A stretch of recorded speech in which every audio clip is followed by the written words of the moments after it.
une conférence de presse très attendue, que tout le monde a donc attendu pendant plusieurs heures, et que sans doute beaucoup de monde n'a pas vu en raison de l'heure tardive à laquelle Mme Villemèche a pu prendre la parole. Il est évident que là, on constate qu'on a fait un grand pas dans la crise de la coronavirus. Alors, je ne vais pas tout aller dans le détail ici de ce qui a été dit hier, hein, ça chacun peut le trouver sur des sites spécialisés, mais ce qui m'a sauté aux yeux, ce que j'ai trouvé vraiment frappant, c'est que Mme Villemèche, maintenant, elle a un plan.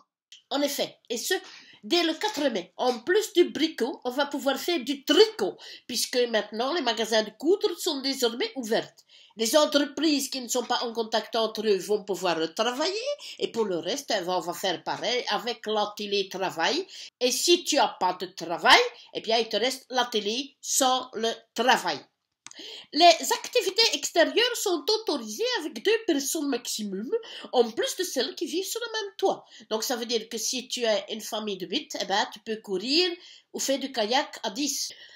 Le 8 juin, si tout va bien, tu pourras de nouveau aller à un restaurant. Mais pas oublier qu'en attendant, de toute façon, après le bricot, tu as le McDo. Alors, pour tout ce qui est théâtre et tout ça, on verra plus tard. Madame Villemèche en a pas vraiment parlé, parce que je crois qu'on va pas tout mélanger. Et l'artistique, de toute façon, c'est quelque chose que les politiques, ils aiment jamais parler, parce qu'il n'y a pas d'argent pour eux, et c'est pas maintenant que ça va changer. Hein. Et comme a dit Madame Villemèche il y a quelques jours, il faut que les artistes puissent trouver d'autres moyens pour s'exprimationner. Donc, alors, parmi les moments forts de la conférence de presse, en plus de la kayak, il y a l'hygiène des WC des écoles, qui va être améliorée, voire même les WC vont être nettoyés. Et c'est peut-être même dommage qu'il ait fallu cette crise de la Covid pour enfin s'occuper de cette question qui dure depuis longtemps. Déjà, moi, à mon époque, c'était dramatique et tout le monde se souvient, les WC des toilettes, c'est toujours quelque chose de très préoccupant. Et enfin, très important, l'obligation du port du masque, mais juste pour les transports et dans les écoles.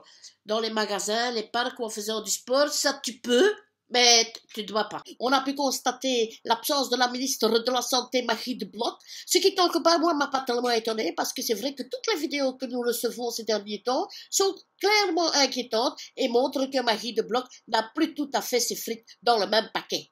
Bref, une conférence de presse qui dit ceci: en avril, ne te découvre pas d'un fil, mais en mai, fais ce qu'il te plaît, ou presque, parce que Mme Villemèche l'a dit. Mais autrement, s'il y a trop de morts, on revient en arrière et on reconfine.